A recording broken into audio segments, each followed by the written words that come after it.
this is Sam Watrous with ScaleBirds for Verner Motor, and we're going to introduce you to Steve Wolf and the Samson Mite today. I'd like to start with a little background on Steve. Steve, what got you into all of this? Well, it's a little problem was riding a bicycle to the airport when I was 13 and finding out they'd teach me to fly.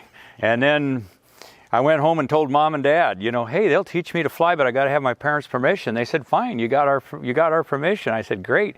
Well, it costs a lot of money, and they said, that's your problem. So I got a job at the airport and trained for flying. So I started young. So I learned to fly when I was 13. I was actually ready to solo when I was 14, which I could tell another story on that. But anyway, I did solo legally, as I put it, when I was 16, on my 16th birthday. Awesome. So I had this basically a 2-year period where I knew how to fly, but I couldn't solo because of my age. Well, Wally Olson at Evergreen Field in Vancouver, Washington, where I was growing up, another airport about 4 miles away, he would teach aerobatics in a Waco UPF-7. So when I was 14 with about 5 pillows, I was in this Waco that has a cockpit like this. You got to use all 4 corners and stuff. And I started taking aerobatic lessons whenever I could afford $9. Can you imagine that? $9 for a half hour, $18 an hour wet with an instructor for aerobatic duel. But anyway, that taught me the old saying, they say real pilots fly radial engines and biplanes and stuff, or real airplanes got 2 wings and a radial engine. I don't know about that. I love flying any airplane. I've flown over 250 types in my life now. But in reality, I grew up on radial engine biplanes, and there's just, once that's in your soul and the sound of a radial, it's magic. And even though you got to sometimes buy shirts a certain color so oil drips don't show as much and this and that with a lot of them, it's still a love affair. So I love biplanes with round engines.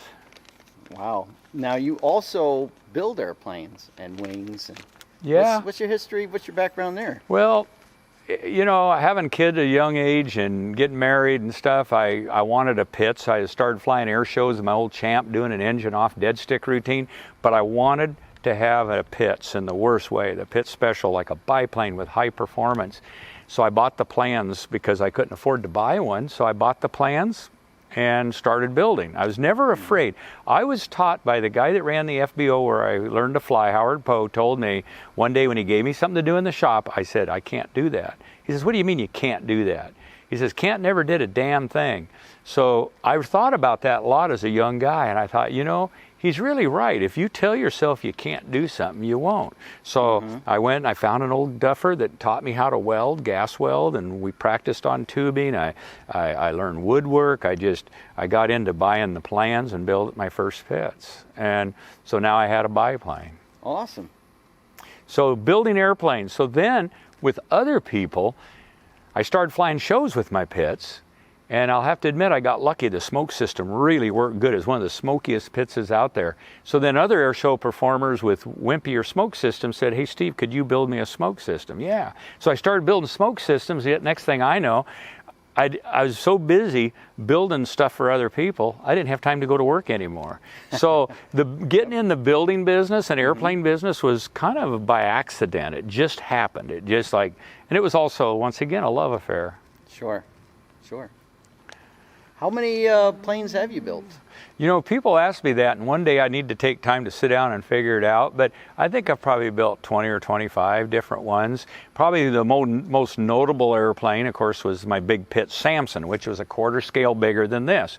And it was a Curtis Pitts design that he built the year I was born, in 1949, and he built one with a 985 Pratt & Whitney for a air show pilot, smoke and noise guy, Jess Bristow. And that airplane, unfortunately, was lost in a show in the mid-50s and in a mid-air at an air show with an air coupe, and was destroyed. And luckily, the guy was able to land it, and he got down okay. But the airplane was destroyed. So many years later, 1985, I decided to build a replica of it. So I contacted Curtis Pitts. I said, I see you build a Pratt & Whitney powered with a bump cowl. I mean, it has everything I want. And he says, well, I don't have any plans for it. He said, they burned up in a hangar fire in '67. Oh. And so I got a hold of Ben Huntley that owned the airplane from Jess Bristow. He owned it and flew it more than anybody and did a lot of air shows with it. And I went out and visited him out in North Carolina, and he showed me every picture. I got every picture that he had of the airplane, and we reverse engineered it, sent it to Curtis. He looked them over. So we built a replica. I flew that airplane from 85 to 93 at Oshkosh, and I flew it in air shows, put about 1,200 hours. It was my favorite air show airplane. 4 pounds per horsepower. I could do a loop on takeoff, and our windsock was 900 feet from where you start your takeoff roll, and I could do a loop without going past the windsock. I could be vertical to 900 feet. It would actually accelerate to 120 miles an hour and be vertical in 900 feet. Wow. So that's what happens when you have a 10-foot prop. And so that was the goal of this airplane. Was I missed my Samson, and the goal of Samson Mite was, you know, what am I going to build? There were some of these brand new radial engines coming out, as you know. Right. You know, Rotec has their R3600 and their R28, and then I started this airplane originally flew with the Rotec in it, with an R3600, but the sound wasn't quite there. It had, the Rotec is a geared engine, and it turns about 3,000 in cruise. Max is 3,600. So cruising, the only time it really had that radial engine, you could feel it and hear it, was at idle or on takeoff till you went through about 2,400 RPMs, and then it became more like a Rotax, which is more of a buzz sound and a high RPM. It wasn't quite doing it. But I also got to fly a Verner when I was in Italy. And I flew a Verner 7-cylinder, and I thought, you know, that's what I really want. That's what I want. Even though I'd already built it and spent the money, I decided, you know what? There's no substitute, being an American, there's no substitute for cubic inches. And the difference is it's a 6-liter, and I didn't know that. I was going to order the 137 horse Verner 7-cylinder until I talked to you, Sam. You gave me a call. And Sam goes, you know, they're coming out with a 9 if you're patient. And I'm a patient guy to get what I want. I thought, ooh, 9. Well, now I'm back experimenting with a brand new engine that hasn't been as developed. But when I looked into Verner reputation, they had good reputation with ultralights and engines for over 30 years. So I figured this is really basically the same engine. They just a bigger power case with more cylinders, and I mean they had to change everything basically, other than the cylinders and some stuff. But the technical design is very much the same. Yeah. And I really had good luck, and just flying the 7. If I closed my eyes, it was in a little kill bit biplane, like a Hatz biplane, but over in Italy. If I closed my eyes, I thought I was flying a Stearman. I mean, it just sounded, it just had the same clatter and sound and vibration, and you feel it and everything. It got rid of the buzzsaw sound.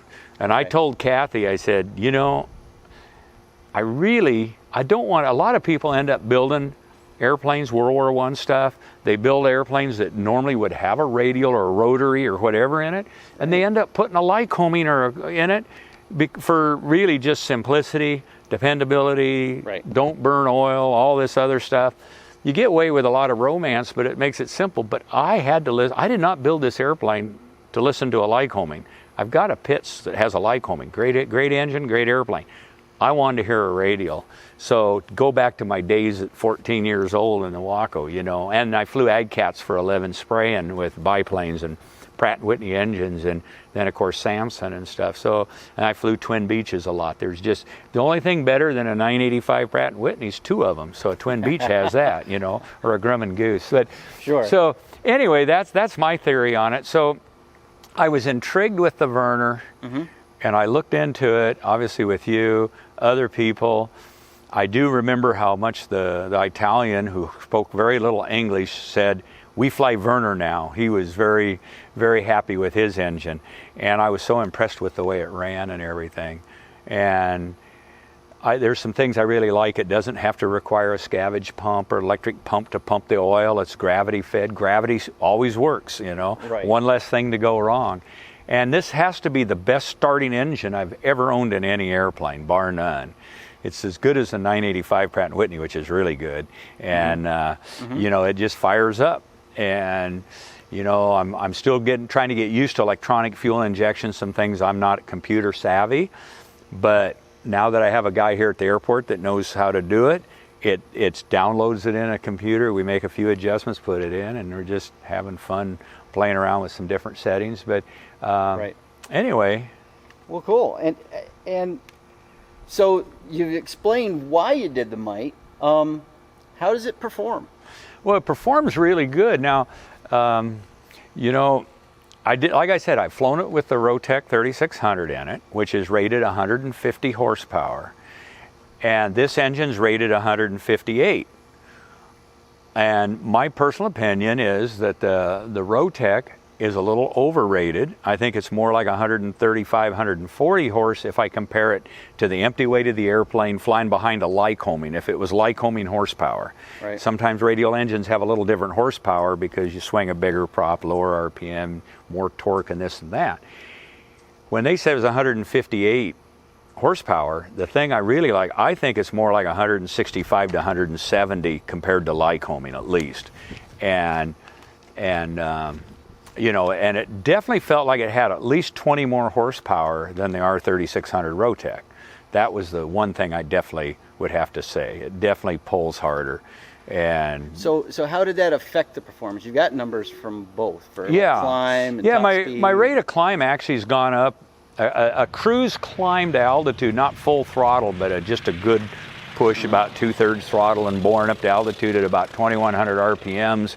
I'm getting around right at 2,000 feet a minute, and with the Rotec I was getting right at 1350. So I'm at 600 to 700 feet a minute better climb with this engine. That's incredible. Yeah, and you know, this is the second prop I've used. I had the Woolner propeller, which was a little flat, bigger diameter, is 87 inch, but this is 8360, built by Frank with performance propeller, and it seems to be a good combination. It needed a little more prop. It actually has that much torque.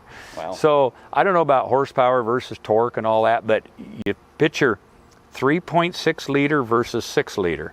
I'm an American, so I believe in there's no substitute for cubic inches. Right. And the direct drive. I like the sound of the direct drive and less moving parts.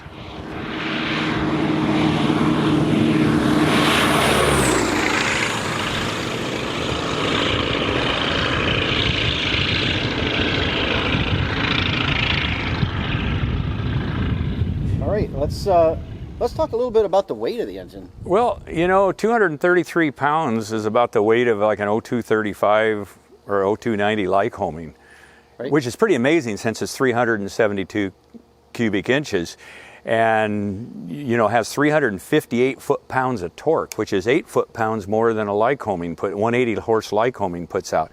Definitely a torquey engine. And they've done that by, you know, using magnesium in the power case, nose cases and stuff. And then they use carbon fiber intake tubes. I mean, an intake tube is like picking up nothing. They've had ultralight experience for years building light, but strong where it needs to be. And that's the way I feel about the engine. I've kept Right. a very close eye on the engine. I've seen no problems. I think one of the amazing things isn't just the weight, but I'm going 25 hours between oil changes without adding a quart of oil. By 25 hours or so, it's down maybe a half a quart of oil. So for a radial, I'm real impressed. In fact, the first 20 hours I put on it when I did the first oil change at 20, I thought, man, how can it be? I keep pulling the dipstick out, and it's like it's in the same place, except for what little bit drips out when you pull through, which is part of the procedure. But you know, this airplane, I wanted to always build an S1 Pitts as light as possible. I built lots of Pittses in my life, so that's one reason this airplane, you know, it came about was let's see how light I can build. It was a deal. So it's got titanium brace wires in the wings, titanium firewall. I watched every ounce of weight. If you could see the brakes under those wheel pants, they got drilled rotors. Those actually are carbon cub brake disc drilled to save weight. Also, the wheel pants are custom made for this airplane to copy my original Samson, except they're 80% scale. The airplane's 75. I want a little bit of caricature with a little bigger wheel pant, but those weigh 2.3 pounds each. They're carbon fiber. They're the only carbon fiber besides the intake tube. Everything else is done in metal. Everything else I love metal, so I itch with too much fiberglass. But so the weight is a factor with these airplanes, with small airplanes and small wing, and I learned building Pittses, you can't make it any better unless you make it lighter, and then it really performs, you know. So this is a beautiful cowling on here. What'd you have to do to the engine and baffles and to the oil system to keep it cool? I know a lot of the Verner flown airplanes, like the kill bed I flew, just is stuck out in the cylinders out like an Orion or something, you know. But I knew I was going to cowl it fairly tightly, especially with the big spinner and everything in here. So to cool properly, a radial engine usually needs inner cylinder baffles, which Verner did not have at the time, and I decided to develop my own, which are quite simple, and it definitely lowered. I'm running cylinder head temps in the 290 to 310 degree cruising, even here in Florida with it 95 degrees out.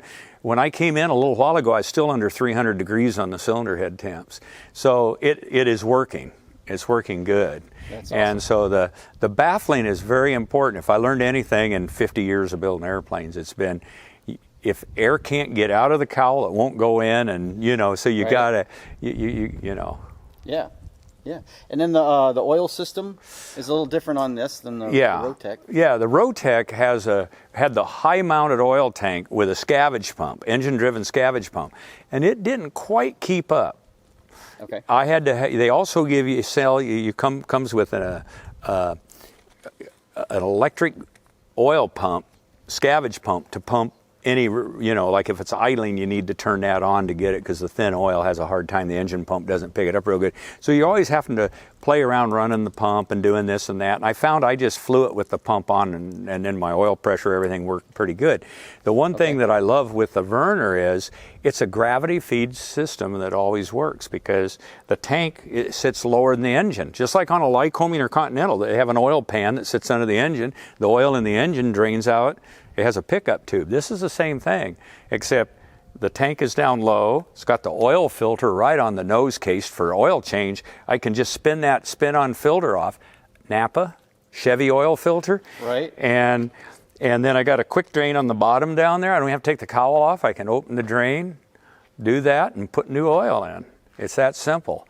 So being that it has an accessory case, and the Rotec does not have an accessory case, the oil pressure relief valve, the oil filter, everything is in little modules that you mount different places and run a lot of hoses. Okay. And if I showed you how many hoses I have over here left over, this hardly has any hoses. Right. It's all built into the engine. The oil pressure relief valve, everything is built in instead of separate. So that made installation much, much simpler to do, you know. And the engine mounts held on with 8 bolts, and I developed a ring that actually some other people now have, but. Right. So the engine mount, that's a whole other thing. We've got 8 mounting points, like you just said. And they have to stay clear of certain things in the... Oh, the intake tubes, ignition wires and stuff. Right, so there's a little design requirement. In that, yeah. In the installation. In the installation. The engine mount and stuff. You know, the cowling, this we had a company up in Tennessee spin it. It's a metal. The bumps we made using water, literally a form like this, and a couple plates of metal. Tony Horvath did it out in Oregon, my shop manager that I had out there, and he used a pressure washer, and he just opens the water pressure up, and it just pushes the bump right out to whatever you want. So it worked out really well. And then they're all just riveted in. Everything is riveted and sealed. Okay. The thing that I was really the most thrilled with this is I was shooting for an empty weight of 800 or less, because most S1s are around 800 to 820 with a Lycoming in it. Right. With the Rotec, I first finished it, my empty weight was 740. I mean, I was doing handsprings because of that. I was happy that all watching every ounce pays off. But that was without a cowl. I flew it as an uncowled engine, just the boot cowl behind it, and that was it. This empty weight went from 740 when I put the Verner in it down to 708, 32 pounds lighter, plus the 18-pound cowling was added. So the engine's like 47 pounds lighter setup, the actual engine, with about 20 more horsepower. So I'm very, very ecstatic with with that and the performance of the airplane. And it cruised along. I mean, if a guy had, you know, a steeper prop, it'd go faster, but I got the prop that I like. It's kind of in between, good climb, good, plenty of cruise. I didn't design it to race. So, you know, it's just a fun flying. My stall speed is 47 miles an hour. And so it actually would be an LSA technically if somebody wanted to do that. And it's you know, it's 47 miles an hour with this prop at 1800 RPMs. I cruise 110 miles an hour, so it just clatters along. If I push it up to, you know, redline's 2380, I've never ran it that hard yet. I've gone to, I think that today I had it once at 20. No, I did a flyby the other day, but anyway, I had it at just barely over 23. Okay. But if I run it up 2200 for a little bit, it'll indicate about 135 to 140 in level flight if I want to run it a little harder. Verner says 18 to 2100. 2100 gives me about 120. Yep. But to be honest with you, I just pull it back. Seems to be burning about six gallons an hour and just going and down the road I go, you know. and you can feel it in the stick. I love that. You're like, you know, yep. If you want something that's just got to be smooth like a turbine, it's probably, you should get a turbine, you know. But this, you feel the soul of the airplane and the soul of the engine. Well, that's awesome, and I want to thank you, Steve, for having you're us welcome. Well, thank today. you for all you've done, and I will have to say to Camille and his father and everything, thank you so much for building this and developing it, but also responding to all my emails, both you and Camille and Verner and everything. They've been wonderful, wonderful to work with, both you and the company, and thank you. We right tried. up front, and answer every question within a day or two, you know. And I always ask on the weekend, and then they don't get back to their office. But anyway, Right. it works out really well. It's been a good experience. I'd do it again. In fact, I might be buying another engine for another project. You never know. Sounds good. All right, thank you.